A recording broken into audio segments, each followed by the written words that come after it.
મુખ્યમંત્રી યોગી આદિત્યનાથે ગુરુવાર આજરોજ બપોરે રિંગ રોડની બાજુમાં આવેલા મહેંદીગંજ ગામમાં 11 એપ્રિલે યોજાનારી વડાપ્રધાન નરેન્દ્ર મોદીની જાહેર સભાના સ્થળે અત્યાર સુધીની તૈયારીઓનું નિરીક્ષણ કરવા પહોંચ્યા હતા.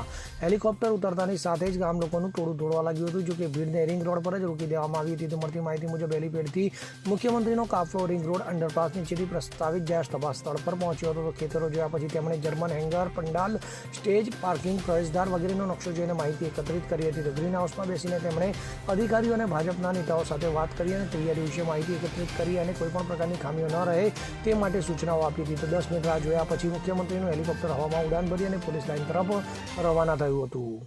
Bureau report CN24 news. હવે જુઓ દેશ દુનિયાની તમામ ખબરો તમારી આંગળીના ટેરવે.